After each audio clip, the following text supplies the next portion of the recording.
We accept the reality of the world with which we're presented. It's as simple as that. We no longer live in a world of nations and ideologies, Mr. Beale. The world is a business, Mr. Beale. Go on without me. Just go. A good soldier never leaves a man behind. Because I wouldn't give you 2 cents for all your fancy rules if behind them they didn't have a little bit of plain, ordinary, everyday kindness. Life, finds a way. Welcome to Silver Screen Biases. Each week we pick a movie off of IMDb's Top 250 and dig into it. We're examining truth claims in critically acclaimed movies while also examining our own biases. I'm Nelson. This is Jeff. And this week we're joined by Phil. Are we using your last name, Phil? I don't care. You can. Phil Hayden. Hayden. What's up, Verified. guys? Blue Hayden check mark. Financial. That's Hayden so and Hayden and incorrect Sons. and so false. Hayden, and Hayden Financials. LLC. Hayden Aircraft Freight Systems. And what movie are we talking about this week, Jeff? 1995's 3-hour cinematic experience, Braveheart. War epic. Yes. All right. But before we get into the movie, Yeah. let's get to know our guest, Yes. Phil. What's up, guys? Hey, man. So do you want the questions first or last? Tell us about yourself, or do you want me to drill you first with questions and then you kind of tell the audience Drill, who you baby, are? drill. Well, currently I'm wearing a Cavs shirt Mm. and Describe yourself cinematically. I have long flowing hair. It's kind of in the shape of a It's mullet true. now. He's a personal stylist. I don't know.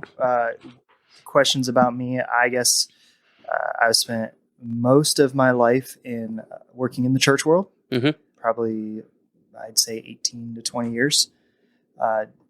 Just doing different things like that. Mainly worship leading, doing stuff, all sorts of ministry related opportunities. Right. More recently, I found myself in the freelance world, and so I'm doing graphic design, video production, all hosts of random things.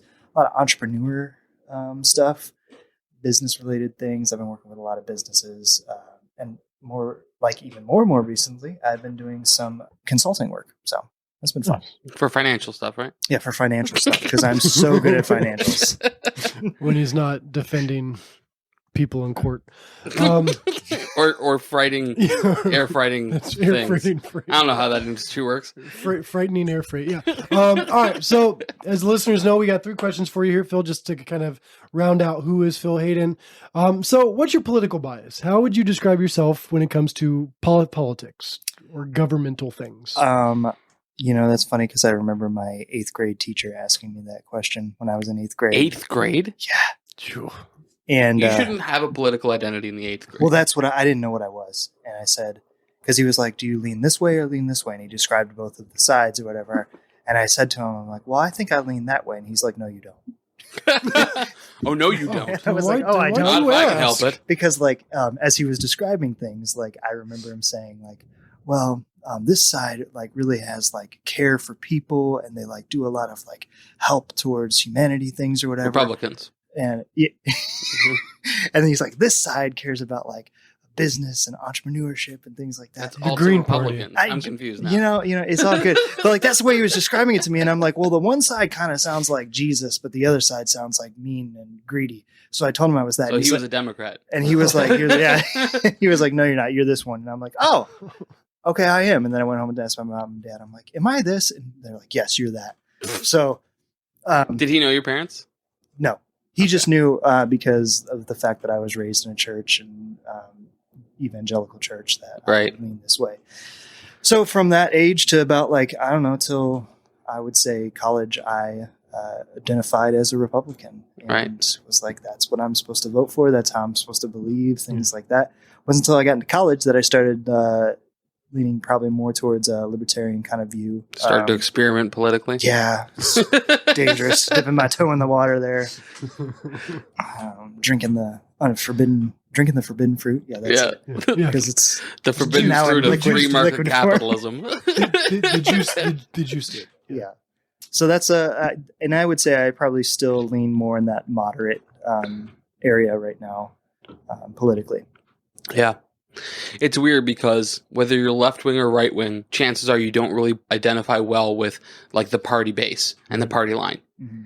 a lot of my left wing and right wing friends, when they hear libertarian ideas, they're like, you know what, that's really more similar to what I believe, and it's pretty consistent with like American mythology of what our founding fathers believed and that kind of stuff. And so it's funny to me that the two parties so poorly represent the people that live here, and yet entirely represent 95% of the country, right? Like it just doesn't make sense, of the voting country. Yeah, it's that two-party system. I love it. Just like the founding fathers wanted. Yes, all four of them. The ones that are in stone in Mount Rushmore. Yeah. Right. Yeah. Yeah. All because they were all founding fathers. And on the money. On the money. Yeah, because Benjamin Franklin was also Yeah. a president. Yeah. And We are not a Grant. history podcast. Not a history podcast. This has everything to do with the movie Right. now that we're going to be talking about. Absolutely. Because you'll see that George Washington's going to show up later. He does. Crossing George Delaware William Wallace Washington. on Christmas Eve. Yes. Cherry wooden teeth, cutting down cherry trees, the whole deal. Apocryphal, I'm told. All right, and Phil, how would you describe yourself religiously? What is your religious bias? Oh, man. There is a wrong answer to this. So, There is. yes. yeah, I'm and we'll, pushing we'll back. let you know if you find it. Right. Okay. That'd be a good one. Just stop the whole thing. No, that's Wrong. not what you believe. We're done. Hey, guys, see you next week. Like, that's it. I would have to say the simplest way to put it would be a Christian viewpoint, but that's so broad and painted with so many different strokes. You can go to evangelicalism or Protestantism, kind of that kind of viewpoint would be what I've most identified with for most of my life. I would say more recently I've found a lot of freedom in more higher liturgies. So a little bit more of like, I don't want to say Catholicism because that's not necessarily what I'm going toward, but for the Lutheran. liturgy side of things or whatever. A lot of Protestant denominations have liturgical traditions. So that would be kind of where I'm sitting religiously right now. Yeah. I hope that Cool. answers. Yeah, that's good. Simple. Now, I know the without- worship leader at your church, and he doesn't strike me as a liturgy guy. Oh no. Okay. All right. Have you seen any good liturgy churches around this area? Not really. Yeah. It's not a tradition that's endorsed around here, really. I haven't been to too many churches in a while outside of, Your home church? yeah. I think been I a did minute. a very long stint there of church hopping for over a year and Yeah. visited quite a few different churches, and Are It's- there many Lutheran churches in the area? not really. Yeah. And I wouldn't even say I'd want to necessarily go to Sure. a Lutheran church. I just think for me personally, I'm finding value in the liturgies that are Yeah. bringing me closer to God. Yeah. I appreciate That that, ritual yeah. kind of aspect of things. So, There's something really beautiful about liturgy, which is that every liturgical tradition is focusing on these same themes at the same time Yeah. through the calendar year.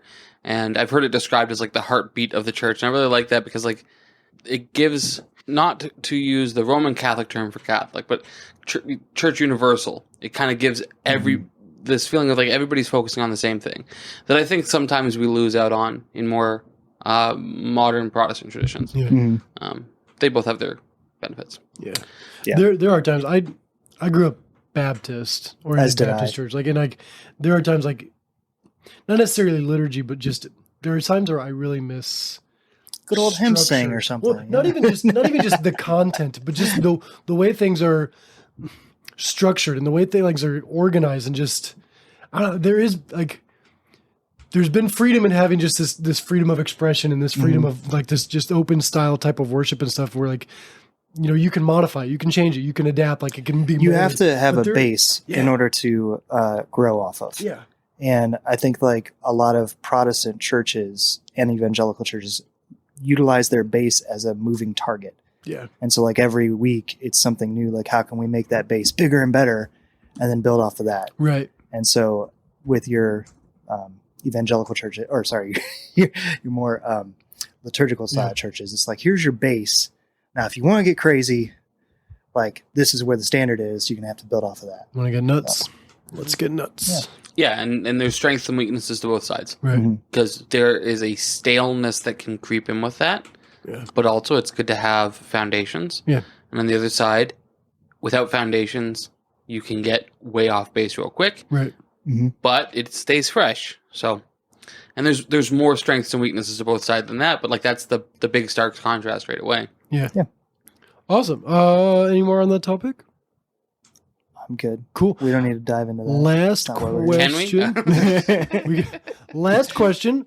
What's your favorite movies genre? How would you describe yourself when it comes to the cinema? Media consumption. Yes. Man, I am like, give me like the dystopian kind of post-apocalyptic sci-fi Which is why you picked thrillers. Braveheart. Exactly. Yeah, it's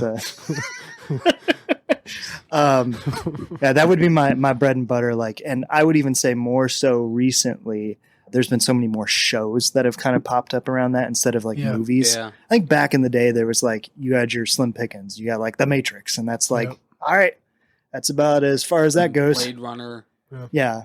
And there were some really cool ones, but like would Mad Max be in that category? Yeah, Mad Max be in that. I haven't seen those. There was a cool one called Equilibrium. I don't know if you ever saw that. Like that one was like, oh, this is awesome. This is Denzel Washington, right? No, it was the I think of the Bean guy. I think of the Equalizer. What's his name? Ethan Hawke, isn't it? Yes. No. Yeah. No, that was it Ethan? It was. Dude, that guy is so good. Yeah. Did you see him in Boy?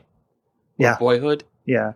That's a great movie. Every year they filmed another scene so that over the course of like, was it like 10 to 15 years, you actually watch the actor grow up. Are you serious? Yeah, it's wild. That's fascinating. You have to watch it now. Talk about it. Boy. With that genre of film, though, there's a lot of nihilism and cynicism. Mm-hmm. Do you think that is like... you're like loading me up for this. I love it. Do you think that the reason that you enjoy that is that you tend towards nihilism and cynicism? No. Or is it because it's like having a slice of pie you've not been eating anything sweet? This is why I love it. And I would say that Walking Dead is a prime example of this.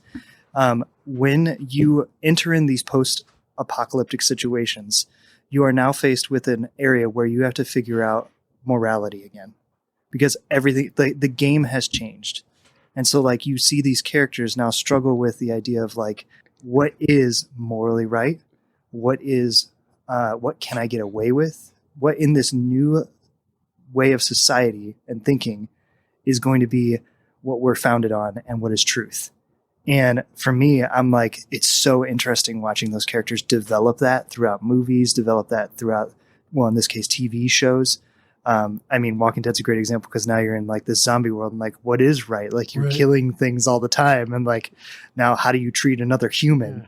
Yeah. You're watching, I'm also a Walking Dead fan. Like, and you're watching someone who through seasons, you're like, okay, this is the hero. This is the way to do it. And next thing you know, like the hero is doing the same thing as the person that they defeated couple seasons ago, but now they're justifying it the same way that person was. Like, it's finding a true north again in those societies, and kind of watching it how like a lot of it kind of boils back down to almost like that messianic savior type of thing. Like even if you go to like I don't know if Game of Thrones would be considered like a dystopian kind of whatever sci-fi. It's kind of sci-fi. Historical. It's sci-fi, if you will.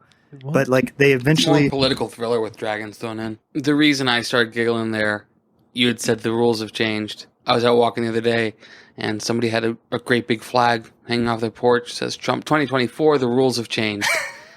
And I took a picture, and I couldn't help but laugh because, like, I mean, nothing's changed, right? Like, for as long as I've been... he's still my president. We're going to make America good again. Good. For as long as I've been paying attention to politics, which is a pretty long while, the game's always been fixed. The loser always complains that it was unfair. Yep. And everybody kind of knows it's not fair, and that's part of the game. Everybody cheats, and whoever cheats the best wins. And you move on. And no, they don't. Jeff, we've been over this. I'm trying to speak it into existence. Yeah, I mean, Hillary Clinton complained just as much about election interference as Donald Trump did. It's just that one of them had the corporate media on their side, the other one didn't. I'll let you guys piece together who I think the corporate media was backing. But he did lose. He lost fair and square in that he didn't cheat as good as the other guy. Going back to what you were saying about the game has changed and you got to find north again. One thing that I find really interesting in these post-apocalyptic or dystopian worlds is the way they kind of expose the fact that deep within us, we all have this belief in objective truth, even when we don't want to acknowledge it. We want truth to be shades of gray. We want truth to be subjective. We want it to be your truth. But we see these apocalyptic scenarios, and we're like, no, that's wrong. He shouldn't have done that. Like, based on what criteria, right? By what standard? And I think it's really interesting that these, that the way that zombies expose the fact that we think that X behavior is unacceptable as a society, both within a zombie world and without one. Awesome. So you have it. I'm satisfied. Yeah. I'm satisfied. Is that a wrap, guys? We good? Yeah, it's a great Cool. episode. Thanks for coming out. Braveheart. Yep. Brave fart. Braveheart. Braveheart. You got to be careful with those. All right. Let me get some stats on the Just movie, and then yourself. we can get into our initial thoughts and dive a little deeper. So, 1995. Wait, can you do it in like a radio voice? The year I was don't- 1995. I can do it in a podcast voice. That'll be a nice I don't know start. if I have a radio. That'll be a nice change of pace. Just lean into the mic a little bit and talk a little bit deeper. In a world. In a world. Oh, critics. 1995. Directed by Mel Gibson. Hey, he's in this, isn't he? Yeah. Yeah. He plays Rusty Wallace, the NASCAR driver. This is 2 hours and 57 minutes long. It is rated R. On IMDb. Not in most Christian circles. Right. There's no language in this, was there? Yeah. There was one F word, and the one Was guy there? said, "Watch your mouth." Mm. When the I mean, there's plenty. when the of, There's a crazy lot wo- of beheadings. when the one that was there's when a the topless woman. There's male Yeah. genitalia. when the there's disturbed beheadings. man came in to the camp, who Regular snuck the Sunday. knife into his arm, he snuck the knife in. Yeah, He said the F word. No, he did. Yeah. I don't even remember. the He said Irishman. Yeah. He Oh, does. he That's did. right. Yeah. That's Right right. after invoking It's because God. he's Irish. That's Right why after you don't even invoking think about God, it. He Yeah. says the F word. That's Yeah, right. I believe that's the only F. I think the B word's in there There's no way of knowing. as I well like that too. you guys are Um, saying the B and the F word. Well, you Well, can is- say are we- fucking, but then we have to quack it out. yeah, Oh, okay. Yeah. I was wondering. You'll what get that, quacked. Like, Yeah, I have to edit what it the all out rules in were on post. that. yeah. Okay. So you got to edit that now. Good job. Anyhow, back to your synopsis of the movie in Yeah. 1995. 1995. On IMDb, it got 8.3 out of 10 ratings from IMDb users. It is 75% on the tomato meter and 85% on the audience. And it currently is, wait for dramatic effect, I'm waiting. I'm on the edge of my seat. 76 on the current IMDb top 250 as we are recording this episode. It sits at 76. Did you take a look at its historic? I did not. I'll pull that up. Go ahead. All right. And you'll get the budget here in a sec here, Nelson. I got one other thing for you. This movie's won some awards. Mhm. In 1996, it won Best Picture, which is an Oscar for Best Picture. It won an Oscar for Best Director. It was nominated for an Oscar for Best Writing, Screenplay, and written directly for the screen. And then it was the winner of Oscar for Best Cinematography. So it's an award-winning film. Yeah, and then Nelson, you got the budget and the history on the IMDb too. Yeah, history first. So, 1996, when IMDb is launched, it debuts at 14th. Okay. It went up to 13th, and it's always been on the IMDb top 250. It has never left the top 250. The lowest it's ever gotten was 105. It cost $72 million to make in 1995, Okay. and there's been 99% inflation in Nice. those less than 30 years. So to make that movie today is $143 million hairs. It's a lot of doll hairs. It's a lot of doll hairs. And also, there's a moment in the scene where Robert the Bruce says something about a patriot, and then camera cuts to Mel Gibson, and he like looks right into the camera almost. It's like, did that movie come out before this? And I looked up, it comes out 5 years 2000s, later. 5 years later. later. Yeah. So it's like It's prophetic. It's like Also, as side note, as I was kind of doing some research on this, I didn't do a lot of research, but I found out Spoiler alert. that yeah, God. at least you watched the right movie. I watched the right We've movie. had worse. We're in the same. Mel Gibson was trying to get, I think it was Warner Brothers to fund this movie, and he couldn't get it. But they wanted him to sign on for another Lethal Weapon movie. Oh yeah, And so they said, like, if you sign on for another Lethal Weapon movie, then we'll fund it. And he was like, I don't want to do it. right. So I was like, okay, that's cool. So we went out and found the money elsewhere. So we didn't have to do another Lethal Weapon. Good for him. Yeah. Yeah, However, he'd there already is he'd a- already wrapped the Mad Max trilogy at this point and the Lethal Weapon trilogy. There is a new Lethal Weapon in the works, though. So I know. That's good. Yeah. So that's way to stay true, Mel Gibson. He's Compromise- also working on a sequel to The Passion of the Christ, which Spoiler Is it going to be like the It's Family Guy one? Resurrection of the The Christ. resurrection, yeah. Are you guys So- familiar with the Family Guy joke about that? I'm not. It's Passion of the Christ Part 2, and it's Jesus and Chris Tucker. Yes. I don't know why, but it's always like crack me up. So when he started talking about how he's going to make a sequel to it, I was like, that's not That's going to work. fantastic. Never seen the Passion of the Christ. You haven't? No. I've seen it once. I saw it once. That Jim was good. Caviezel Caviezel. and his abs are Yeah, in that. I saw it in theaters with a church youth group. I did too. And I had the same experience. I think it's interesting that an actor portraying Jesus on the cross is struck by lightning repeatedly and doesn't get the hint.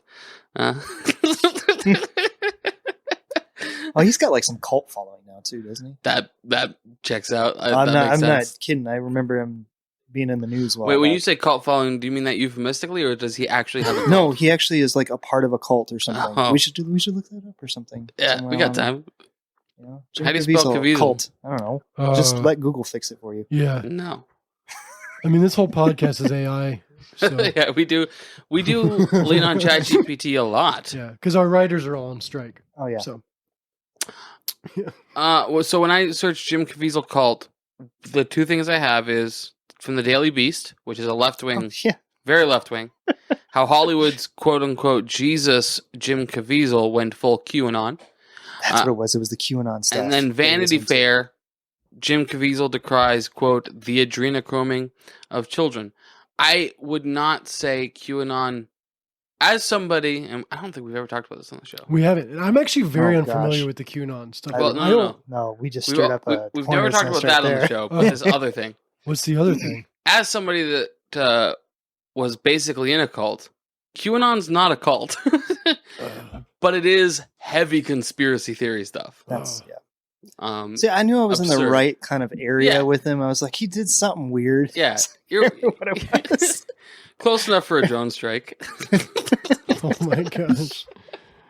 Ah, you goofs. All right, and then I got two more kind of production things. Young Hello. William Wallace was played by James Robinson, who you know from nothing else. He's really done nothing From else. Meet the Robinsons. He's done nothing else of note. And then we're going to get this out of the way early. Greg Kimball did visual effects for this project and also for A Clockwork Orange. Okay, there's our connection. All right, got that out of the way. Yes. Let's get into Well, Braveheart. yeah, so Braveheart. yeah, have either of you guys seen this movie before recently? Was any of this like a first time viewing for you guys? What's your initial take on the movie, and where does it sit with you as we sit here? It's with got it? to have been at least a decade. First, let's talk about like when did you see the movie first? Oh, I Oh. like that. I remember. It was at Ben's house after a long day of riding bikes. We were 13. We were watching it late at night, and that about the secret wedding scene really caught my attention as a Oh, yes. 13-year-old boy. And then the Battle of Sterling, I also thought was hilarious because butts and The genitals, butts, hilarious. What's not to love? So that's when I first saw it. I was 12 or 13 years old. I'd be about the same, 12 or 13. I think it was actually like one of the first movies I asked my dad if I could actually watch, and he was like, "Oh yeah, like that one's fine." And then he's watching it with him, and he's like, ooh. I don't know if he watched it with me or not, but I think like a TV edit of this probably isn't going to cut out much. Yeah, But it is like, and I know this is late show You're discussion point. You're good. It is very much a rated R film. Yeah. But if you edit out the brief nudity and the one some beheadings and the one F Some- word, Yeah, honestly, all the violence. The F word can stay because you can have up to three in a PG-13.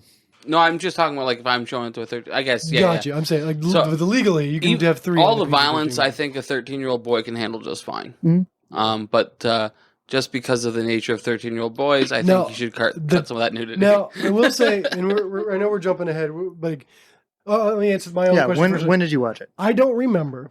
So leading up to watching it again for this episode, I thought that I was familiar with it, and I know I had seen up into the big battle with you. Take our lives, but never take. Like I knew that. I Battle knew the of premise Stirling. of the movie. I knew why he Your went and got Scottish accent why he is went on thank point. you. You'll never take our lives.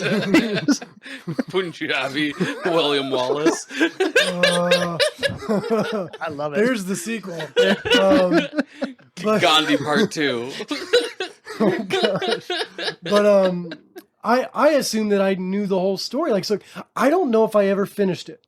So whenever I did watch the parts that I did when I was younger, I don't remember how this movie ended. So after I knew that big battle with the big battle cry and stuff, I knew that wasn't the end. But going beyond that, I'm like, I don't know what's next. Mm-hmm. So I don't remember when I watched it last. It's been a while. It's been since before I've been married. So it's been at least 11 years. But I would say the violence is manageable up until the torture scene at the end. That was the one part where I'm like, this isn't just like war violence. This is like, that one hit me more than anything else, was that torture at the end when William Wallace is being strung up. Like, that was hard to watch. So like, I think that would also be cut from this TV editing. Yeah. So I guess my question would then be, with knowing that all of us haven't seen it in forever, like it's a long time. I went into this kind of with like a fresh set of eyes, a fresh set of older eyes, I guess now this time around. And I was like asking myself the question, does this hold up? I literally asked myself that question the whole movie.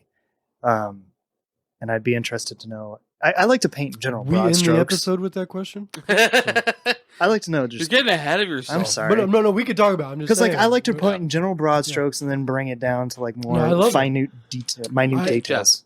I loved it.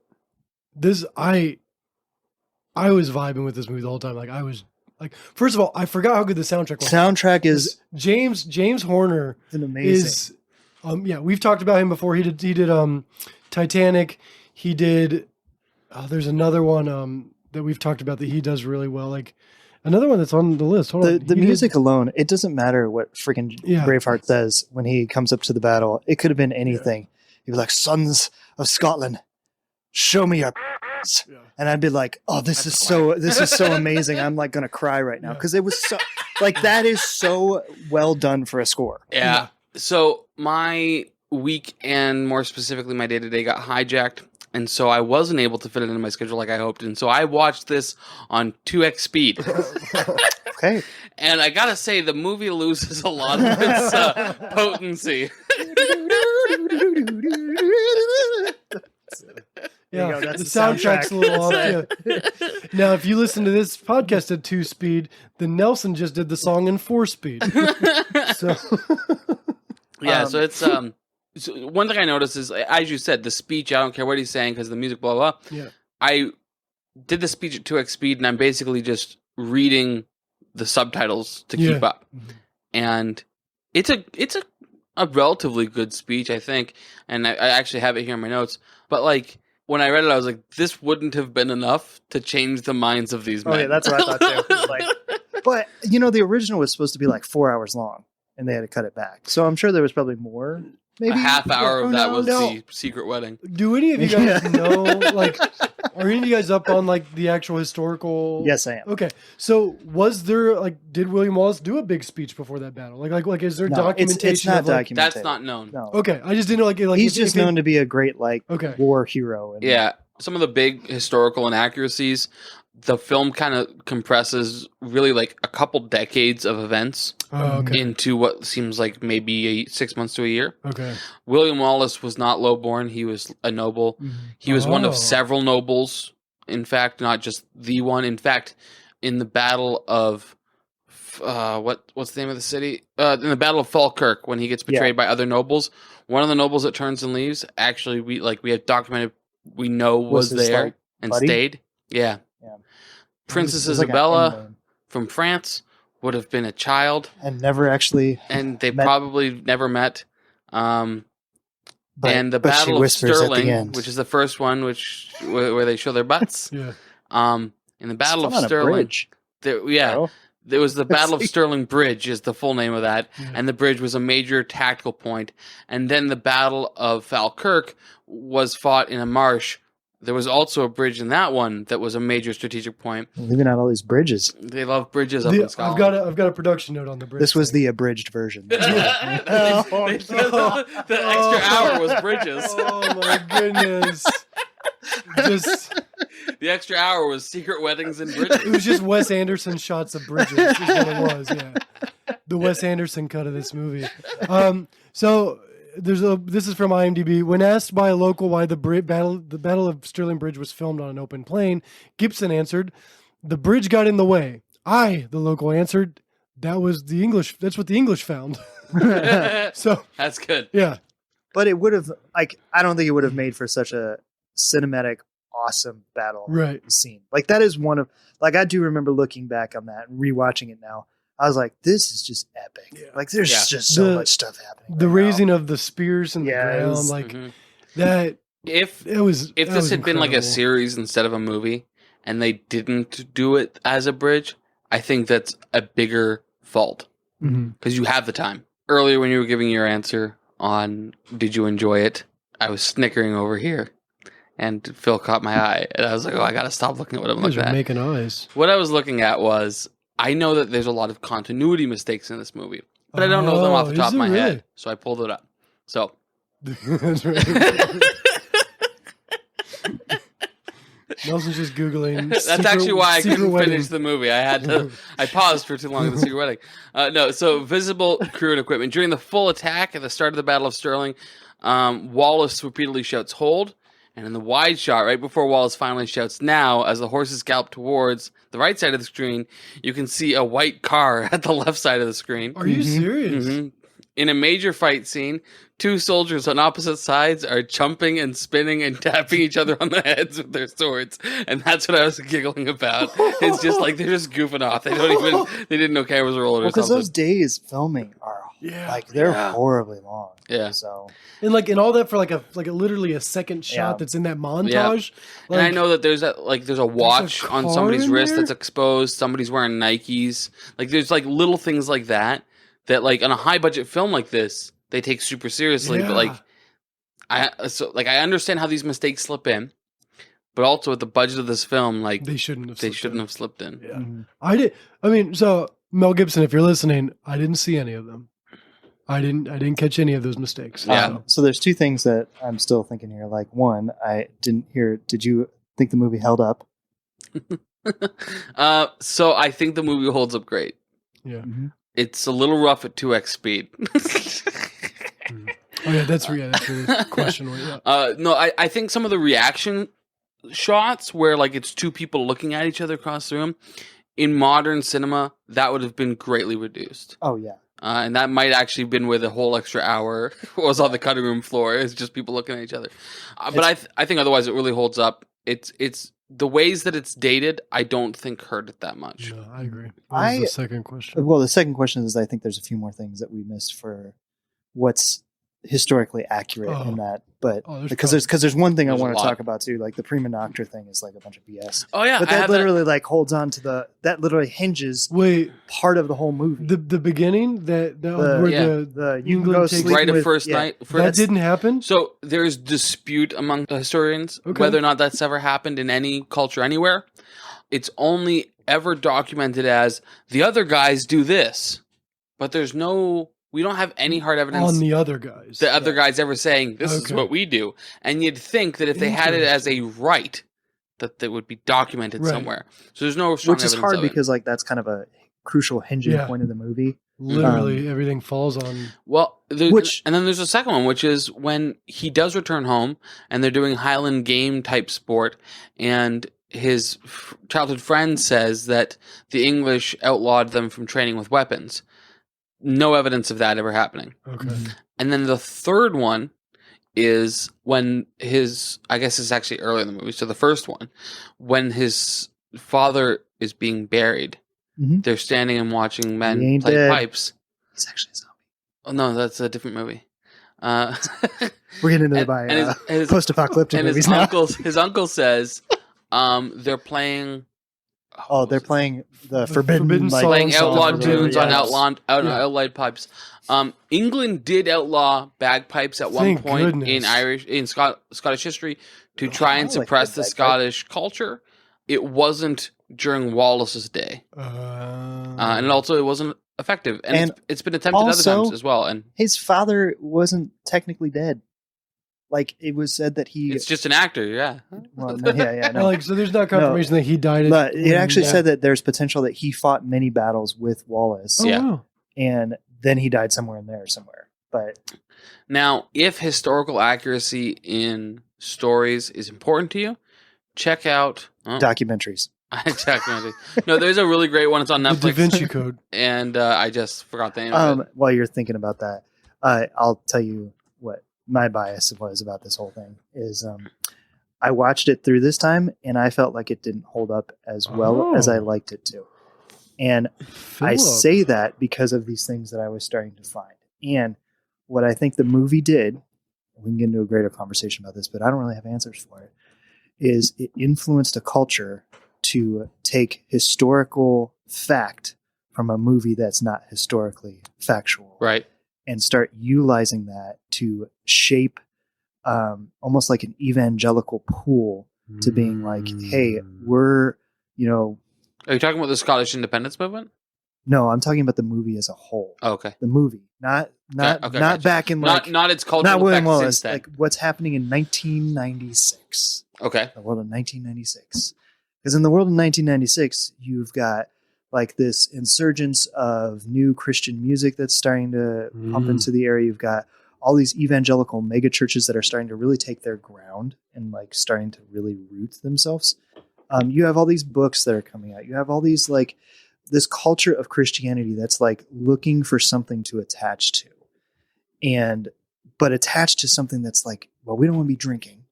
We don't want to be doing the smoking. We don't want to be doing all the sinners things, whatever, but we need something to attach to. And I remember this movie so specifically well because it was like one of the movies that I remember youth groups would even allow to be watched at, or you could watch it at a youth group.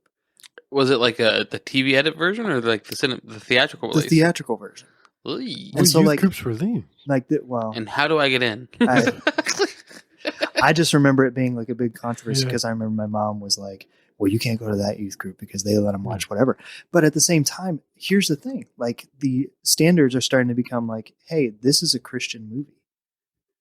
This is becoming factual that you need to have this man who is, it's almost like for the time when William Wallace was around, that was just like what culture was. I mean, men were over everything. Women didn't have rights, anything like that. In 1995? No. Sorry. When William Wallace, the actual, the 80s, the actual person of William Wallace, those things were fact. But the way that the culture was taking it in 1996 was, oh, we need to fight for our rights. We need to dig our heels into the ground. We need to fight for, wild at heart. Yeah. You got to fight. You have to fight for something. You have to fight for the golden-haired beauty or whatever. Be like Braveheart kind of idea. Yeah. And I was influenced heavy by John that. Eldridge does reference that movie a lot. Yeah, John Eldridge loves Braveheart and Gladiator and all those The epic, Patriot. the Band character of Brothers. epics. Yeah. And so I guess when I watched it this time through, I just saw a lot of those holes for me in the way that my worldview was shaped through that movie. And so it didn't hold up as well. Still, the fight scenes were great. I love this and I love the music. It just, there was things in it that I'm just like, you're teaching me a poor way to relate to the world as a man. I think it was, no. Go ahead, Jeff. I feel like because I kind of group in that same area. For me, it wasn't we're all necessarily the same age. Right, it wasn't this like using movies to portray biblical or theological elements to like students and youth. I got that all the time and stuff. And for me, I feel like it's just that I feel like it was an easy way out. Like, oh, there's one theme in this movie that is biblical, or like it has an analogy that we can relate to and we can use to point to scripture. And it was easier to show a movie, show a clip, read a quote than it was to open up the scripture. And I was like, visually, movies, clips, like quotes are more stunning to youth than opening up the scripture. It's like I get why it was just it's easier for them to go, wait a second, this is kind of the idea I'm leaning towards scripture wise. So how can I represent it?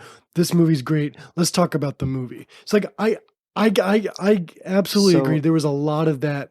I think that's done a lot today. Yeah, too. I get it. Like if I was going to form a message, a compelling message, I'd want to use the best visual or whatever I could to help illustrate my point. Get it. The things that like were kind of hard for me this time around, and the first times I noticed them was they portray Edward as kind of like this almost atheistic, nihilistic viewpoint that he doesn't care about people. He doesn't care about church or God, for that matter. He's about raping people. He's a very bad guy. But when you look at Edward documented, he's a Christian. He's a king. Yes, he probably did. He probably did some shady things. He was a Christian by the standard of he claimed to be a Christian. And by that same standard, Hitler was a Christian, right? So we have to take people's own declaration of faith with a bit of a grain of salt. But I agree with you. And I'm not even going to get because I don't know the man. Sure. Nor will I. I don't know if I'll ever know him. Right. But he is portrayed in this movie as like this horrible kind of almost cartoonish villain. Yeah. But Braveheart's portrayed as a man of God who is seeking after what is right and just. I don't know that I would say that that's true. I know that that's what Christian culture often looks at him as. I don't see any declarations of faith from William Wallace in this movie. He's definitely not motivated by faith. It's not that he's motivated by faith, but that's what happened in 1996. Right. As we attached to the man as this is the Christian man. Absolutely. Jumping a little bit back in the conversation, if you really want to watch a series that really nails historical accuracy at not this time, it would actually be several hundred years earlier. The Last Kingdom, you can watch it through Netflix, I believe. It's based off of Bernard Cornwell's books, The Saxon Stories, and it's excellent. Is it William Wallace? Like, is he in the story? No. Okay, so it has nothing to do with. So this is post William Wallace? Way before. Way before. Way before. All right, cool. Yeah. This is not my expertise of history, Yeah. so okay. To give you how far before, William Wallace is like 1700s, which is also basically... according to the movie, it was 1200s for William Wallace. Oh, okay. I beg your pardon. 1200s. Yeah. This takes place in like the year 866 is when it starts. Okay. Okay, so it's way before. It's Vikings and stuff. Ooh. Strongly recommend it. Do we have any questions before we start getting into the content of the film itself? Phil? We haven't been in the content of Well, no, I think... Starting now, we're going to talk about the movie. No. We have talked largely about like the cultural response to the film, and I think that's super important and relevant, especially with American Christian culture. There was a strong cultural response to this that lasted for 20-some years. Well, and I would say it's still in effect even today. Yeah. Because I think that generation now is taking over what we're seeing as the evangelical and Protestant church. Mm-hmm. And that is still like kind of the Robertson strongest. Just died, so it's a whole new generation. Yeah, it's a whole new generation. So what was your questions about like what? Oh yeah, like jumping into biases that the movie holds, things that the movie projects to be true, and how we feel about them. I've got a bunch of quotes here from the movie, and Jeff, let's go through yours first. Do you have? Okay, in this order, I had 1280 AD Scotland. So there's that note. That's a quote. That was the beginning of the movie. That was well, it was a title card. Yeah. So what do you think about that? Do you think that holds true for you? Well, if you rearrange the numbers in a different... those Nike kicks, man. They were like a little off. Yeah. That van seemed out of place. Yeah.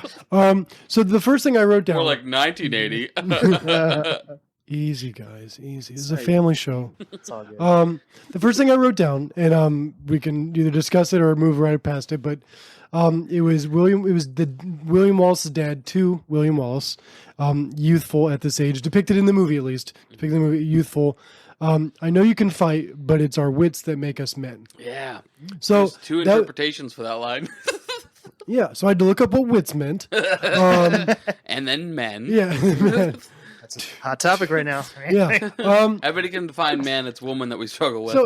So and my thoughts about this, which we've already kind of talked about a little bit, is just this idea like it's a little counterintuitive to some of the type of hypermasculinity movies that come out.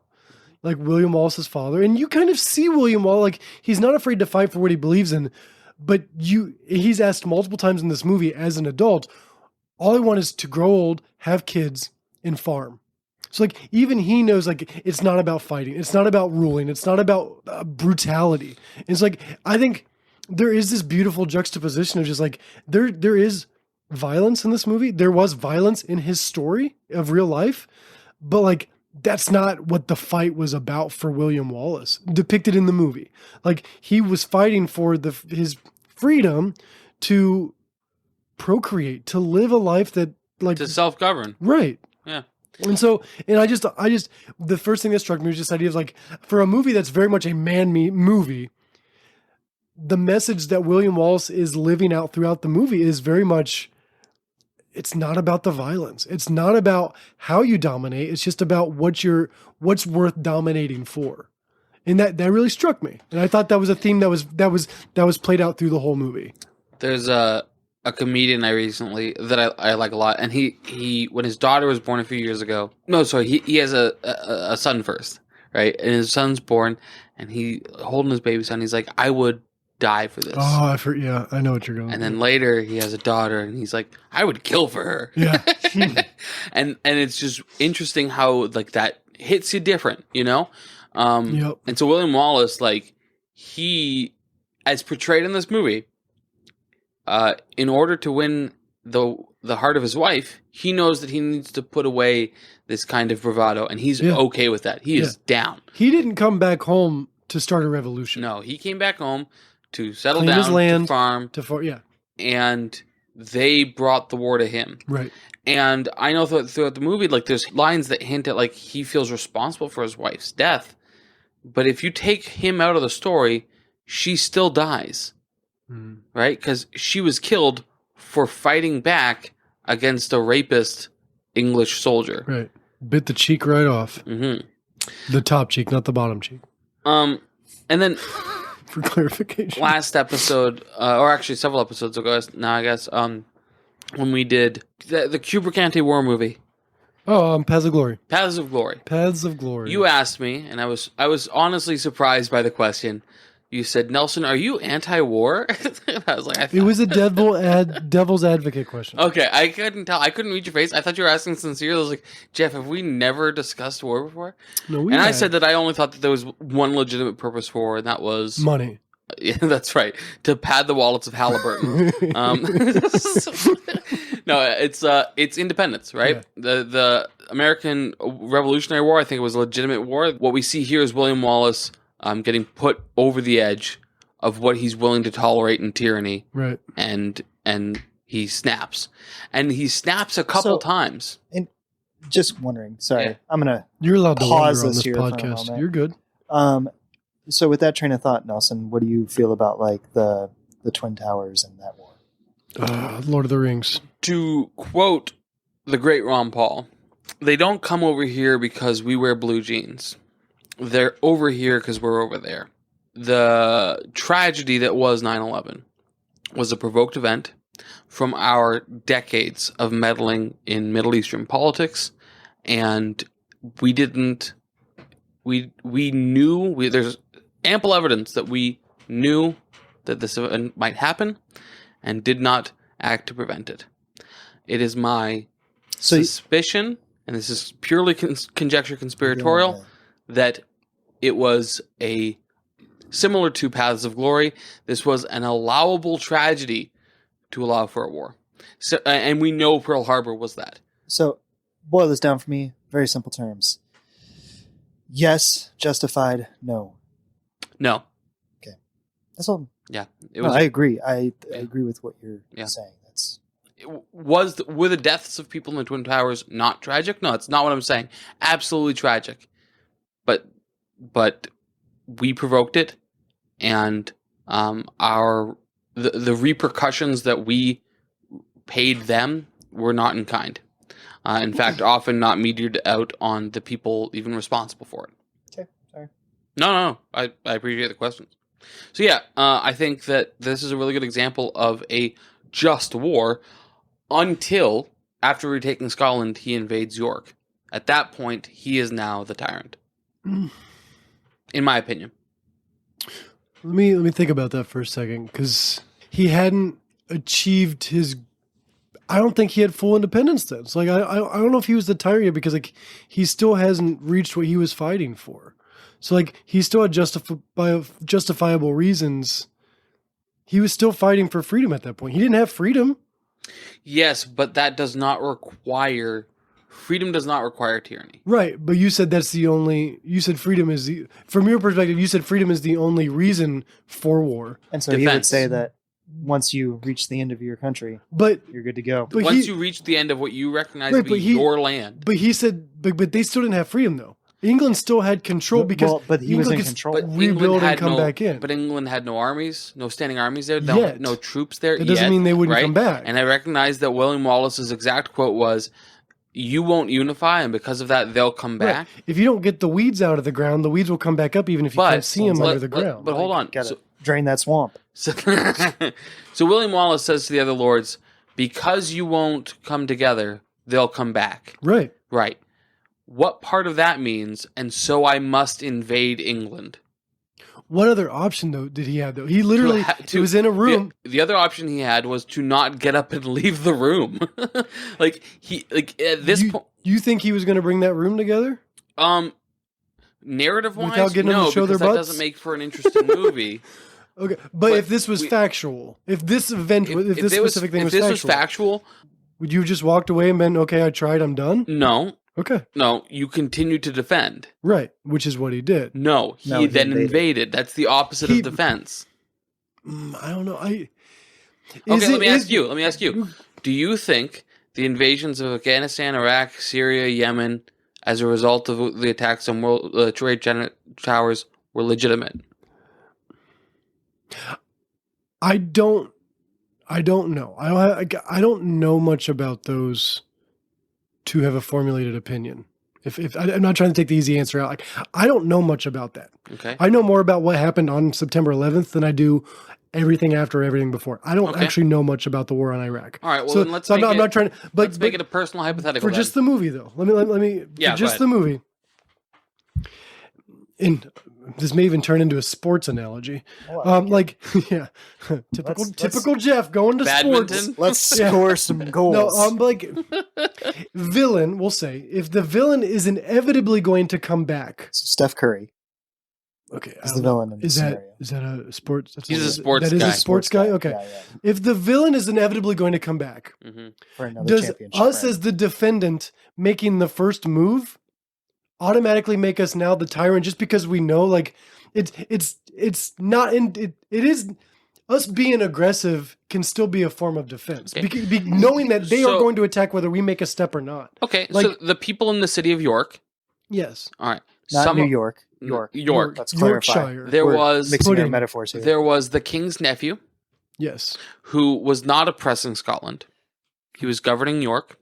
Shire. There were the just making soldiers that up. in York, and then there were the people that lived in the city of York. You're saying York a lot. When they sieged the city of York, they killed the nephew, cut his head off, sent it to the king. Yeah, it's brutal. Presumably killed a bunch of soldiers who were there to defend the city and the people in it. Mhm. And what do you think happened to the people that lived in the city? Do you think they stuck around while the Scots took over? I would assume not. Okay, so of the people in the city of York, which of them are responsible for what the king's doing in Scotland, a different country? Say that again. Of the people in the city of York, Right, that the William Wallace, non-combatants, all of them, all of them. Okay, the magistrate, the soldiers, the Okay, people, the cooks, the which chefs, of them the nurses. should be held responsible for the standing armies in Scotland, a country that they are not currently in? Jeff stares longingly into I Nelson's do. eyes. I how look his right answer over might his head be. when I'm trying to think deeply. He strokes his mustache. I don't know. I would argue none of them. Okay, maybe that's why I'm saying don't. Maybe I agree with you. But yeah, I don't know the answer. To And that. so returning oppression for oppression, that's not justice. That's revenge. And scripture is very clear about who is responsible for revenge. Vengeance is mine is not the end of the sentence. It declares the Lord. If I know someone, if I know someone's going to come at me, Come at me, bro. inevitable. If if I have hard evidence or Okay. it's infallible. Okay. I know someone's going to come at me. Okay. But I would have the advantage if I go to them first. Yeah. You're strategically thinking. Right.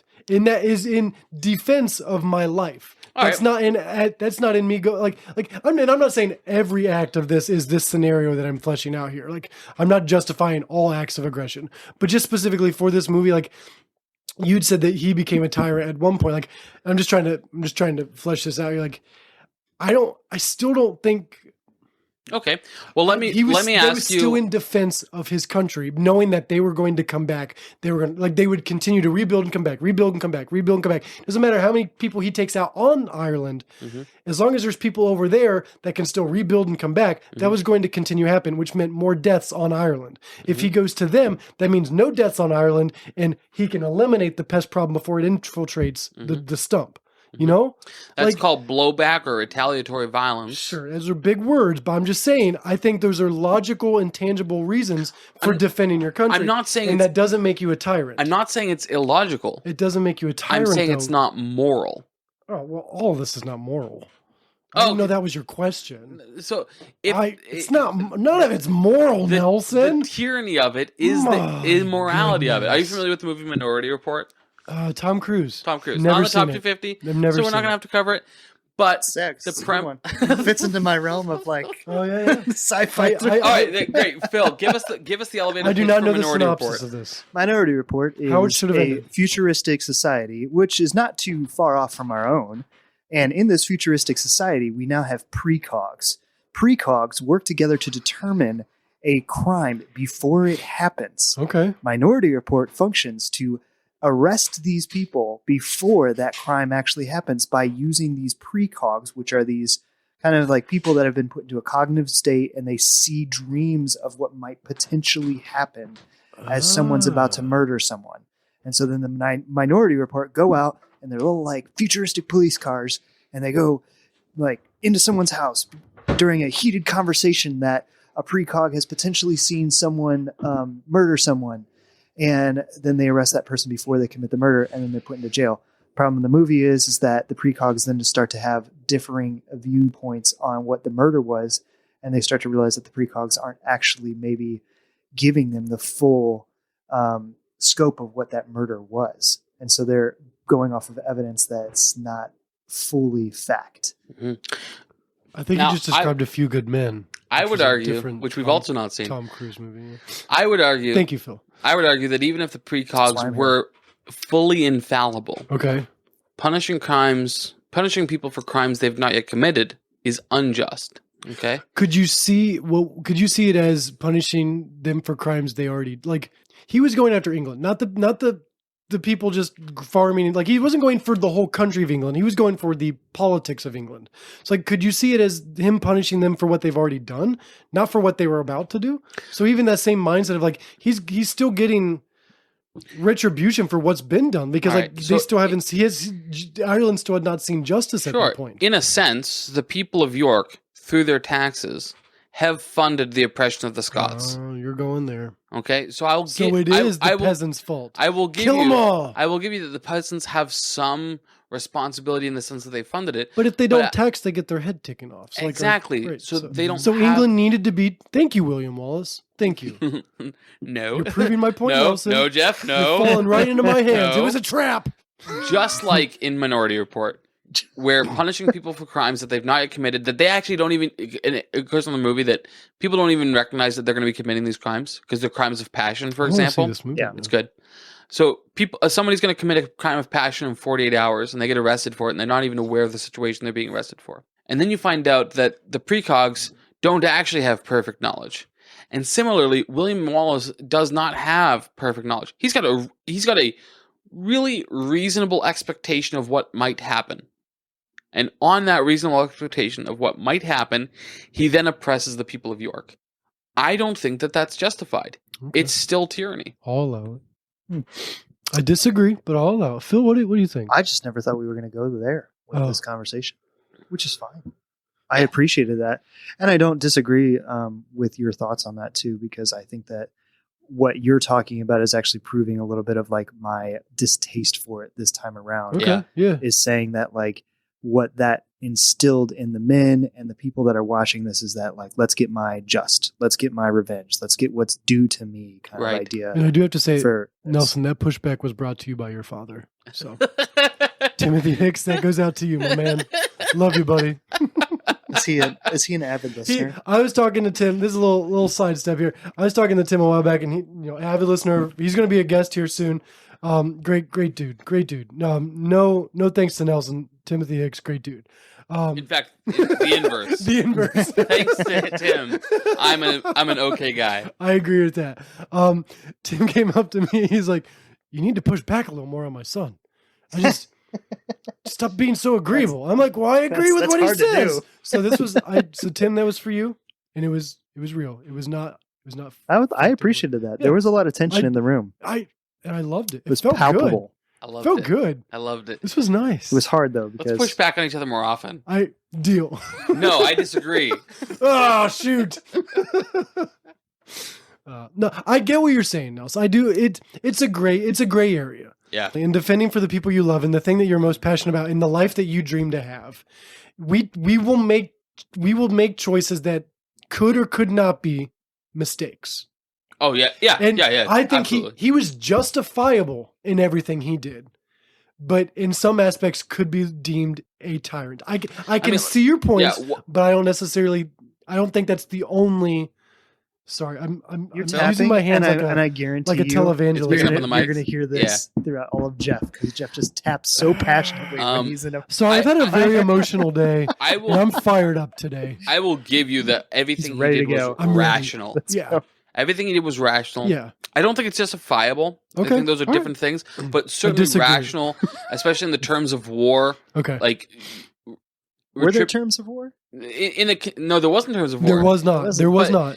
In the context, I should say, of war, Because it's a very rational thing to have retributive violence. Yeah. I don't think it's moral or justifiable, but it is rational. Because we see in the movie, again, we're specifically focusing on the fictitious representation of this movie. We see in the movie multiple times in different scenarios. England says something and does something else.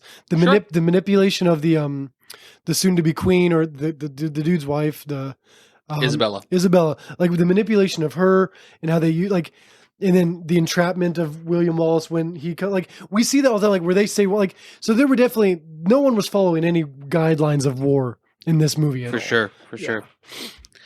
One of the first things you brought up, I know you can fight, but it's our wits that make us men. Shortly after that, his uncle says to him, "First learn to use this," and he points at his head. "Then I'll teach you to use this," and he points at his sword. And then again, shortly after, but it's a big time jump, he says to his friend how your head is more important in battle than your arm.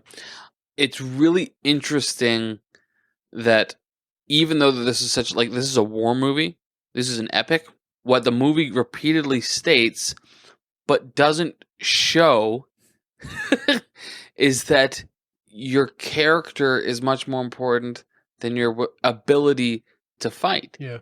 Now, it does show several weak men as far as character goes, right? All the other nobles. But that's more their heart than their head. So yeah, I thought that was interesting, that they set up early on, this is going to be a major theme. A strategic really mental battle. It was all doesn't. physical. Yeah. No, I agree with that. Yeah. Now, when the father says, "I know you can fight, but it's your wits that make us men," there's two possible interpretations there. One, he's saying, your ability to fight is not what defines you as a man. And I think that's an important message. Yeah. But the other thing is, he then is saying, you're not allowed to come with us, which means you don't have wits. And backhanded compliment. You're young, dumb, and foolish. You shouldn't come along. I think that was really, really interesting. Jeff, do you have additional thoughts or I'm gonna pass. I'm gonna pass. Or Phil? Yeah. So I've tapped got out one more both? closer to the end. Okay. So if we're going chronologically, Phil? I'm just enjoying hearing your guys' opinions on this, but I'll bring in my thoughts as they we would love come to have your along. thoughts. Okay. I would say that for me, viewing this movie, the lines that stuck out to me as a young college student still were there and held the same kind of truth, just in a different light for me. This time Absolutely, around. yeah. Especially the war scene, the Sterling Bridge war scene without the bridge, where he talks about one day dying in your bed. Will you look back for just one more chance? Yeah. And I think there's so many times. What is it Michael Jordan that says, or is it Kobe that says, you got to shoot. You only take. No, that's Michael Scott. That's Michael Scott. Larry Yes, Bird. Quoting Wayne Gretzky. Quoting Wayne Gretzky. You miss 100% of the Just shots you don't take. Yeah. But I think that there's something to be said in your own heart and your. I would agree that America culture sits with a very like laissez-faire attitude towards a lot of things, and allows themselves to slip into biases that are very polarizing, whether left or right. And so I think that is a call in the movie to just say like, no, do something with your life. Do something more. Fight for the thing that you care about. Unfortunately, I would say that most people do not fight for the thing that they actually truly care about. They fight for the thing that they're most politically aligned with. They fight for the thing that brings them the most comfort. They fight for the thing that's most... Or status. Yes, that brings them the best status. And so I think that what William Wallace was saying, like, no, there's a different route. There's a different path. Come follow me, and it's going to be awesome. Yeah. So I've got like the majority of his speech here, because he says to the lords and the noble lords, if this is your army, then why does it go? And then he turns to the men and says, I am William Wallace, and I see a whole army of my countrymen here in defiance of tyranny. You've come to fight as free men, and free men you are. What will you do with that freedom? Fight, and you may die. Run, and you will live, at least for a while. But when you're on your deathbed, you'll think back to this day and think, what I could have done. They may take our lives, but they'll never take our freedom. That's an abridged version, because there was no bridge. That speech, I don't think would be enough to convince me to stay 100%. and fight. Also, they ain't got no microphone system up there. Yeah. Half those people Have you ever are like, seen what the heck you say? More than Have half you are ever seen like... Life of Brian? Oh, yeah. More than half of them are probably like, Something about the meek? just wait, he'll tell us when to lift our skirts. That's what they're waiting on. They have no clue what he's saying. Yeah. I think, while that's a beautiful speech, and I do think it's absolutely true that you need to be willing to fight, even to risk your own life for the things that you're truly passionate about. A big lesson from William Wallace's life, an example, is that until he was, and people are going to misunderstand me when I say this, but I'm going to use the term anyway, unchained and unburdened of the domestic life that he was working towards, he had too much to risk by fighting. Yeah. And I think too often we as men with wives and husbands and wives and families and houses, You've covered all of them. wives, families, houses, careers. Non-binary. We are loath to risk those Significant comforts others. for what we want to fight for. And I think that is a good thing to be reserved like that. Later on, Robert the Bruce says, these men have landed in castles, it's a lot to risk. And William Wallace says, and the common man that bleeds in the battle, does he risk less? Mm-hmm. That was a great line. Why don't presidents go to war? Why do they always send the poor, right? System of a Down. And so I think like these two things kind of tie together. Let's let the bodies hit the floor. That's Drowning Pool. Guys. So I think these two kind of conversations, and actually one thing this movie does really, really well is repeating and mirroring themes in different conversations through the film. But this is one that I think mirrors really well, is like, you've got these lords that are willing to negotiate, but the terms of the negotiation mean that these peasants and commoners continue to live in tyranny. Mm-hmm. And they're fed up enough to the point that they're willing to fight, so long as they know that they're not fighting to pad the wallet of the lord above them. Not the lord, but just the guy in the nice robe. Sounds like a lot of anarchy right here. Mm-hmm. Man, don't get me started. Well, I think you're already started. You're already down that path. You said the A word. But yeah, so I just thought that those conversations, the way they mirrored each other and reflected each other, were really interesting. Agreed. End of statement. I'm going to push back. I don't think it was. I don't think so. Tyranny. There was no mirroring happening tyranny. there. I don't know about you, but oppression sounds nice right now. I need a new change of pace. One character that I feel like doesn't get a lot of attention when people talk about this movie is Robert the Bruce's father, Robert the Bruce The little Senior. conniving behind the scenes Yeah, guy. the old leper. So he says, the old leper. The old leper. he says, that's The what I old call, leper face. that's what I call my Died for dad. him too. I'm gonna read a quote. I want to get your thoughts on it. Phil, we're gonna go to you first. Uncompromising men are easy to admire. He has courage, but so does a dog. It is exactly the ability to compromise that makes a man noble. That is, I feel like I was on Jeopardy. What is? Please answer in the form of a question. I would agree with that, but I would agree in the sense of like noble men or people who have power compromise for the ability to not lose their power. So you mean noble not in the colloquial sense, but in the literal sense of like somebody in aristocracy? yes. Okay. I think that there's always a give and take once you've achieved that certain level to say like, how do I not fall out of this tree? Like, is there a way, like, even if I have to compromise on this, I'm still in this tree. I'm still seen as nobility. So I'm going to stay with that. Whereas like the common man or whatever, they have to climb up to get to that nobility. They have to figure out a way into the tree. And so I think that there's just always this kind of tension of, what was the first part of his statement? Read that again. Yeah, uncompromising men are easy to admire. He has courage, but so does a dog. Mm-hmm. It is exactly the ability to compromise that makes a man noble. Mm-hmm. And you look at the uncompromising man who says, I'm going to do this no matter what. I'm going to climb this tree. I'm going to get in nobility. Or what was the movie with Heath Ledger? Cool I'm going Runnings. to change my stars because he's a Thatcher. Oh. Knight's Tale. Knight's Tale. Was that what it was called? Yeah, it is Knight's Knight's Tale. Tale? Yeah, It's also The Greatest Showman, which isn't Heath Ledger, but very No. much the same. I've never seen The Greatest Showman. So Zac good. Efron? Zendaya? Yeah. I haven't seen it either. I can't recommend it enough. Really? It's so good. Then don't. But here's, Please stop. Stop right now. I don't necessarily love musicals. It's kind of one of those. I love musicals. Yeah. Next to movie is a musical, Hamilton. It's Oh. come back in a week. Alexander Hamilton. Oh, it's So- about Alexander. Okay. The Great, that's right.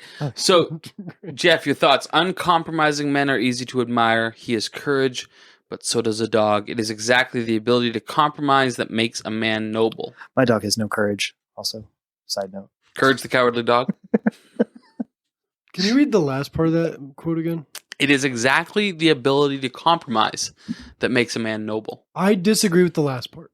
So I guess, Just the last part? well, so I agree with the first part. Mhm. I think I all the people that I try to admire or strive to be like are people that, They're doing crazy crap. yes, They're but uncompromising. they're uncompromising. Like they're true to who I believe they are. Mhm. And and I admire to be that, and I strive to be authentic in everything I do. Like I'm not different from behind the scenes versus what you see is what you get to. Like so, like I agree with the first part. The second part, like I don't think you have to compromise. Like, and William Wallace did not compromise. Yeah. Like even at the very end when he's getting executed and tortured, and they're like, just yell mercy. Yell mercy. Everyone can justify you yelling mercy. Do it. Just say it. No one's gonna wrong you for doing it. And he goes, freedom. Yeah. There's so much more. Even at that moment, even at that one line is fictitious. Whether Yeah, he the said whole, it, the whole scene's fictitious. right? He was hung They instead. they did split his body into multiple parts. After and they stuff. hung him to death. Right. Yeah. So yeah, but even if that it didn't happen, like the Sorry. The way the movie portrays it. right. There's so much more power in what that represents than if he were to go mercy. Now, no one would have been like, I can't believe he said mercy. Like I would have said mercy. I would have said mercy before they put the But first rope on me. Is Like that really a compromise at that point?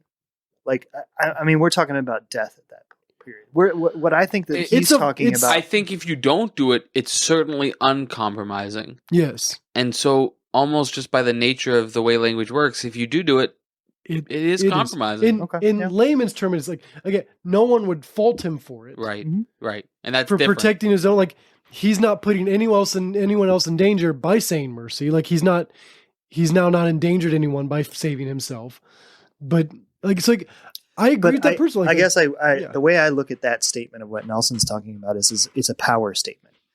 And what I see William Wallace in that last scene is that's not like necessarily compromise will not put him into more power.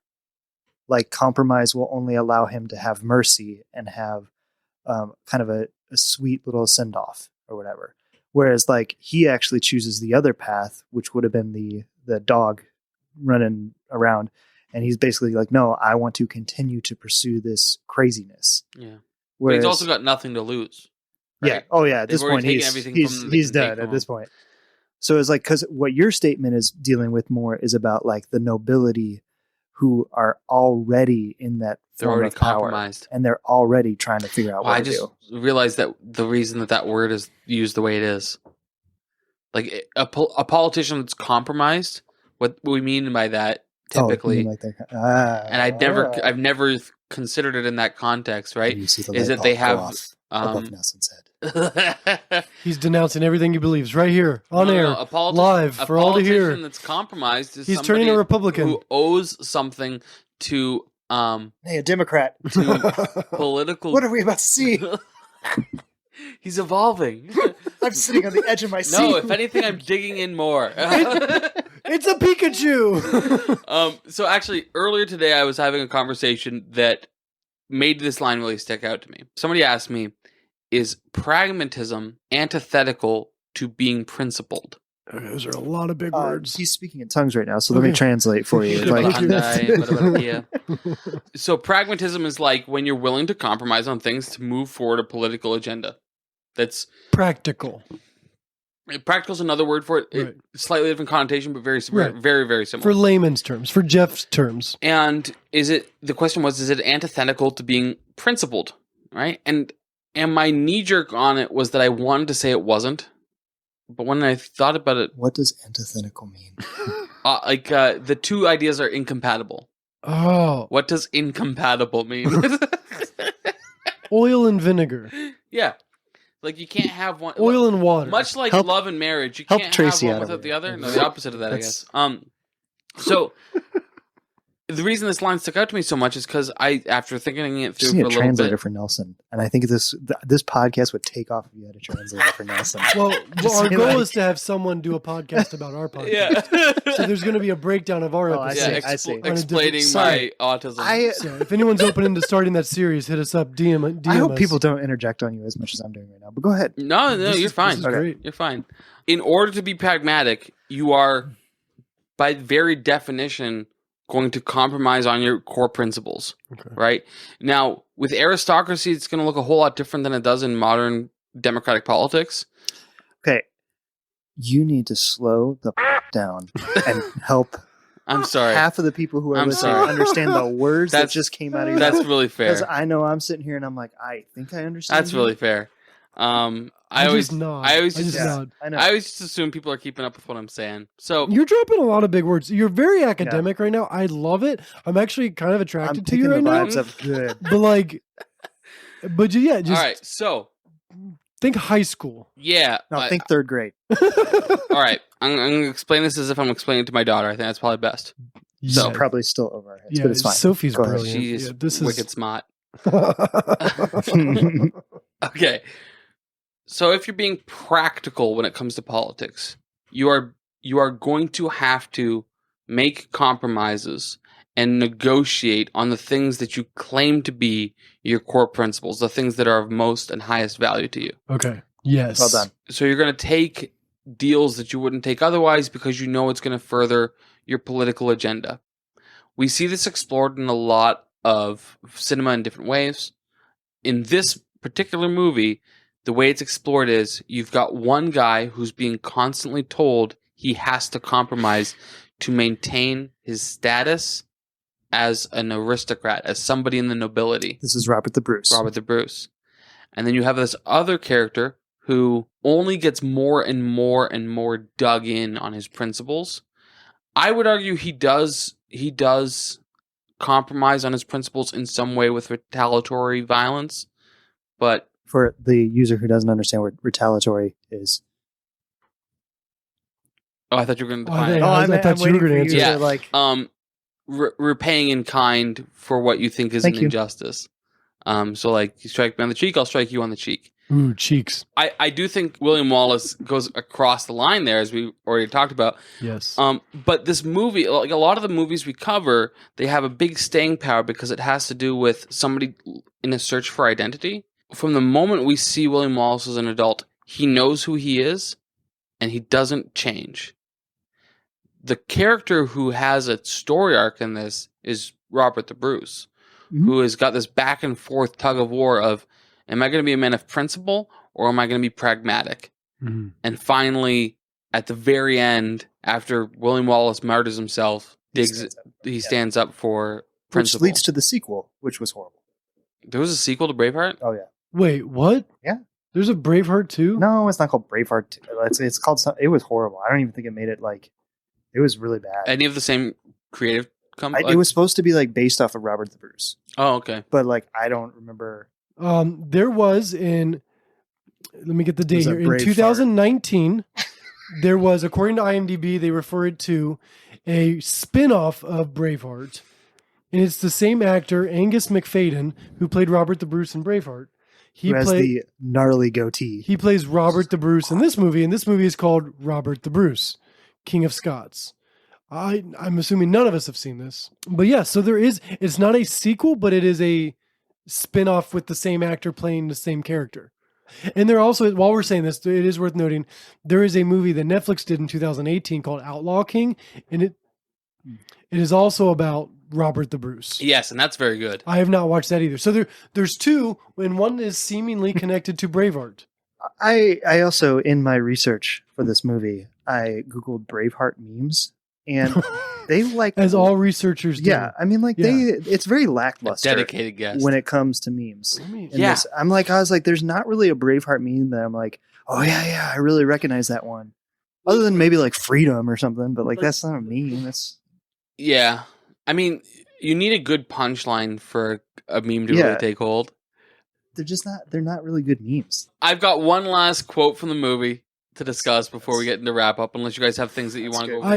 I've also got wrap up. I've also got a quote too, if it's not the same one you okay. have. Go ahead. It'd be something we can gloss over. But No, it's let's do yours. It could be the same one. So I don't have it word for word, but it's closer to the end of the movie. I actually don't know the new team. I don't know the two people's names. It's not the King James version though. but it's the sheep, mere sheep, easily dispersed if we strike the shepherd. Oh, that's what the So it's the Edwards. That's the King Long. talking about like when they were rising. forget up about and the stuff like army that. now. Mhm. If we take out the shepherd, we've got him. Yeah.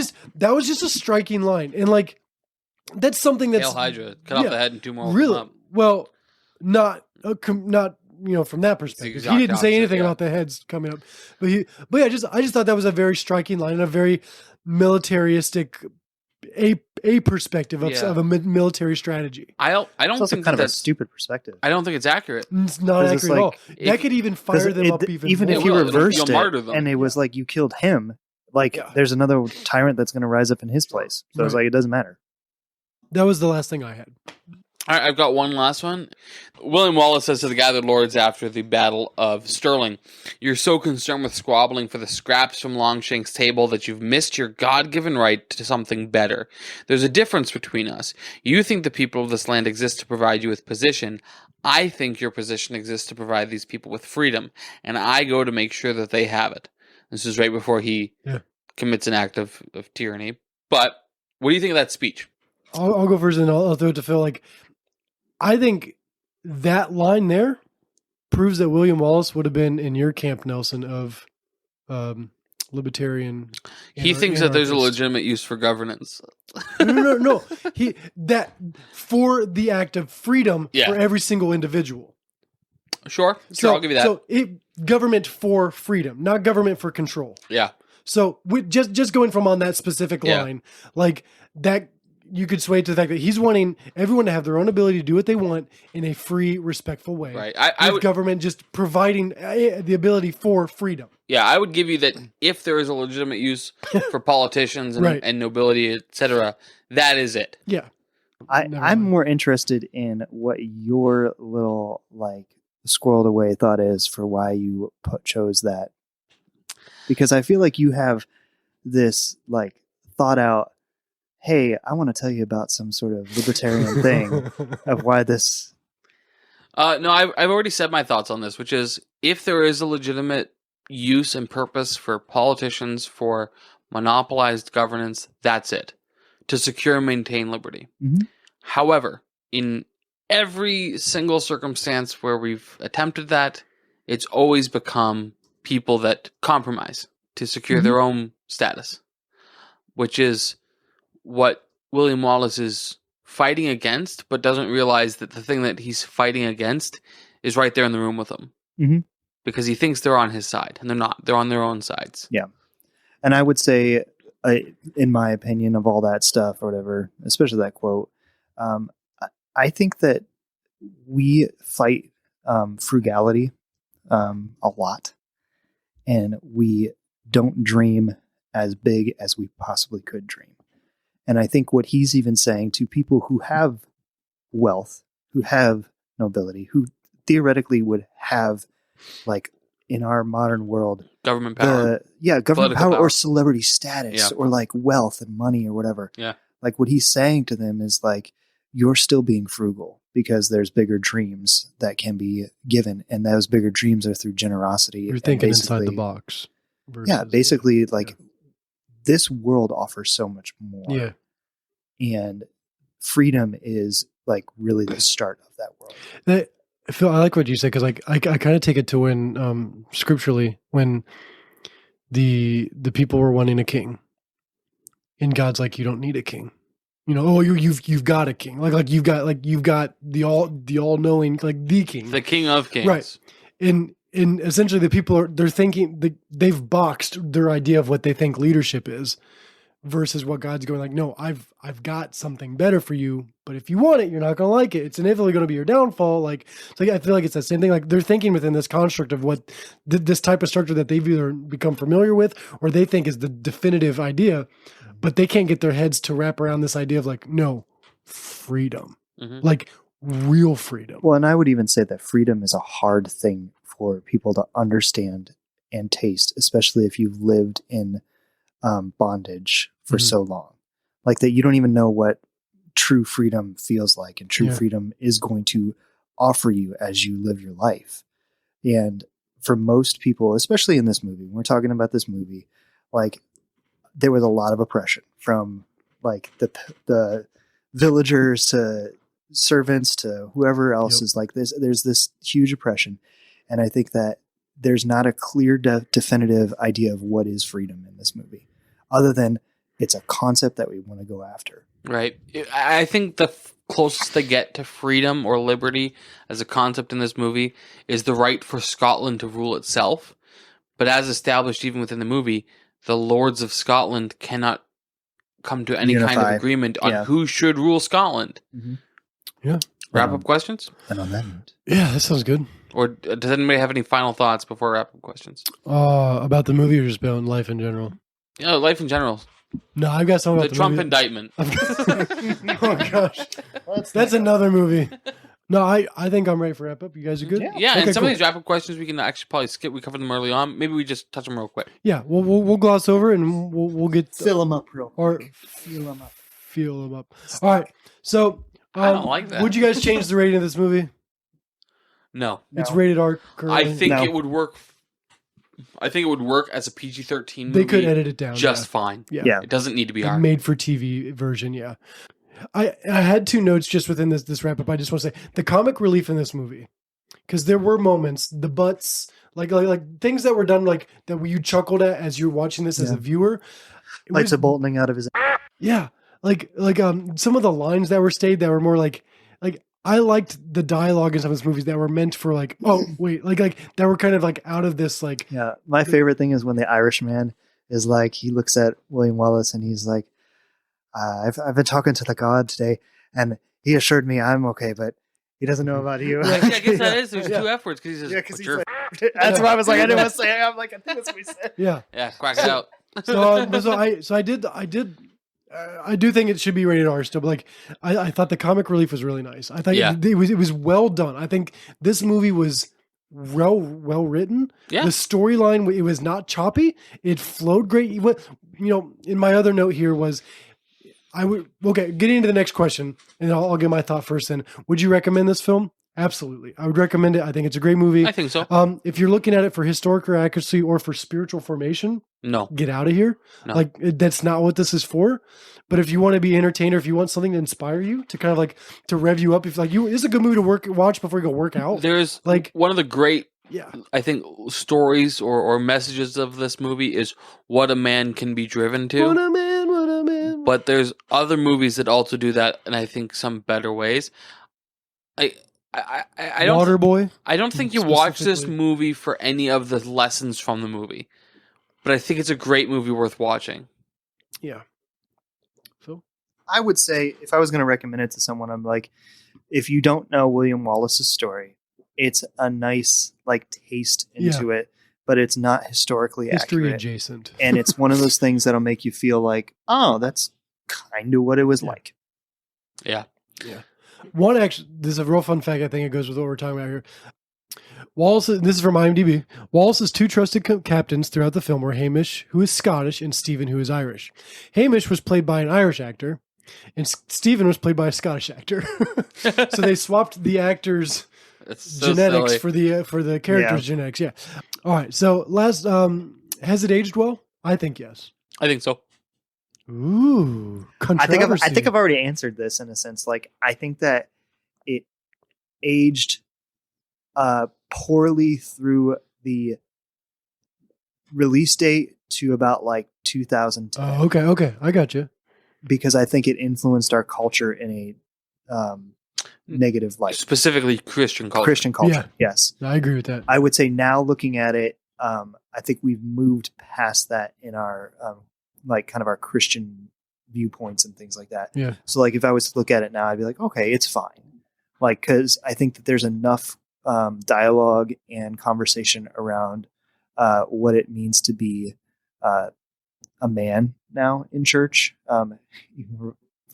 Even though we're fighting culture wars with that, I think that that's kind of awakened the church to talk a little bit more about manhood and what that should be and what that should look like, and actually giving a little bit more context of like, you can have the intimate moments, but also fight for something. And I think that those conversations are now coming from the church itself, opposed to like some sort of outside force. Instead of trying to make Braveheart biblical, we're Make the Bible Braveheart. no, we're looking at the Bible for our examples of masculinity. Yeah. Right. And trying to exegete instead. Yeah. Yeah. So I would say that I'm not fearful of it in any way influencing the culture now, but I think back then so my answer is like a kind of aged well. Like, You've seen it affect culture negatively, and you can see how it can entertainment wise be positive. So you kind of view it dualistic there. All right, last question. This is the most specific question of the whole night. Would this be in your personal top 250? If you had to rank your favorite top 250 movies, name them right now, Phil. Narrow that down from 250. Can you name 250 movies right now? I would say it probably would sit somewhere in the 250, but it would probably be pretty low. Okay. I think that there is a lot of other movies that I would recommend or kind of allow there to be a better. I think there's a better voice in a lot of different movies that I would put before that. Okay. Now, music wise, this would be like at the top of my list. Well, Like, I mean, not top, but it would definitely be like more towards the top of the 100 than the bottom. So it's different. It's like cinematically wise, like we've moved so far cinematically forward in movies that I'm just like, man, this is kind of sinking down. And then also with the fact of like how like what I just talked about with like the culture effect of it, it's kind of moved down on my list, but like it still sits high on that music value and good story for the most part. Yeah. So I'd still say it's in. I would say this would probably be my top 250. And I'm really glad. Like, I went into this movie thinking that I knew everything about the movie. Like, okay, I know, I'm familiar with it. I'm really glad that there was parts of it that I was either didn't finish, or just completely forgot. And this movie felt new to me, and I really enjoyed it. It had me from the very beginning. As just specifically entertainment, I love this movie. It was sad. It was emotional. It's not an easy watch. This is not a lighthearted movie, but I really enjoyed it. I would say, as it stands, this would make the top 250 lighthearted movies. movie. It's not a comedy. It's a brave. It's not like The Notebook. It's a brave-hearted movie. Jeff. It's no Notebook, but it'll do. Yeah, it's a brave-hearted movie. No. Which also, random side fact. We allow reading about this. Braveheart was the name of Robert the Bruce, not William Wallace. Really? So But that also, kind of puts a little he's twist the on the whole thing. narrator. Yeah. He's the guy doing the introduction. Robert he's the Bruce's. Yeah, he's reading. Yeah, he's talking at the fascinating. beginning. He's talking at the end, I don't think I picked and up he's that the one was with the not- character arc. This movie Is about Braveheart. is about William Wallace, but William Wallace is the main character, but it's about Robert the Bruce. Mhm. That's cool. That's cool. And we leave you with that. Yeah. Mic drop. But we're not actually, because these are nice mics. Yeah. Yeah. Do we pray or something? Yeah. And now we close in prayer. Phil? we hold hands. Do you have any last questions? I don't believe I answered I can your come last- up with another I don't one. believe I answered Oh, no, your you last didn't. question. Would this be in your top 250? Yeah. No. No. Wait, hold on. Let me ask you again. Nelson, would this be in your top 250? Yeah. Okay, good. There you go. No, I don't think it would be. Okay. I've been pretty picky with our top 250, and I've I not. love paying that. A lot of That's attention allowed. to what I actually keep in my top 250. Yeah. Recommending a movie to me does not equate me loving a movie. Like if I go another 10, 15 years without seeing this, I'll be fine. Like it won't bother me at all. Okay. And kind of the way I track up my top 250 is like, how soon would I want to see this again? Okay. Right? Like your top 250 is based on watchability. And I would say that my basis is Rewatching. if I could come back to this movie 10 years from now, would it still be enjoyable? mm, So because I think that there's so many movies that I loved that now I go back and watch and I'm like, well, that didn't hold up well. yeah, like that was Master of Disguise, which I used to watch probably at least once a week, and I watched it recently with the kids. It's not good. I can quote it beginning to end. Doesn't make it good. Dude, watched The Neverending Story the other day. Oh, that's I was bad. like, That movie I've sucks. what the heck? It I've never sucks. seen that. And like I've then never the seen that. Jerk, my all-time favorite movie. I watch it at least once a year. Right? It's not going to win any awards. Well, it's out of that season. That's true. It's just Yeah. a little old for that. Yeah. But I watch it at least once a year. Like that, like easy decision for me. Top Mm. 250. So this, I don't think I put in my top 250. I think it's a great movie, but I think that what the movie does well, there's other movies that do it better. Nelson, I'd like to challenge you here on air and in front of our listeners In front of my father. to start ranking our episodes that we do I and start coming and start making your own We're list. only 20 some in. I can Well, go let's back start and with do this that. one. Where does this rank? In the 20 movies so far, Yeah. shooting from the hip, not remembering exactly Pew what's in pew there. pew pew pew. It's in the top 10. Okay. Well, that's Mine's not that mine's high. number 5. That's like 50-50, man. Yeah. That's like a That's a coin. safe answer. Mine's in the top 5 right now. It's in the top 5? They made the top 5. Oh, wow. It bookends the 3 Star Wars movies and Lion King. Well, Okay. Lion King's at the top. Star Wars. Lion Braveheart. King? Lion King's at the top. And then You got Hans so Zimmer. Into the Wild you got is now Jonathan 6. Taylor Yeah, Thomas. I mean, I love The Lion So King, cute. but I'm like, Yeah. Into the Wild is 6 now? In the Wild went 6. Yeah. Breaks my heart. Let's wrap there. Next week, join us. It'll be just Jeff and I again. Yes. flying- Weekly. That's- And Yes. we'll be doing the movie Hamilton Yes. just in time for 4th will of you guys July. be singing? Though I can't promise that I won't. I can't help myself. I can. Will there almost be guarantee- audio clips? I feel like you need some audio clips with that. I, You're hired. Thank you for listening. We'll see you next week. Thank you for listening. Thank you, guys.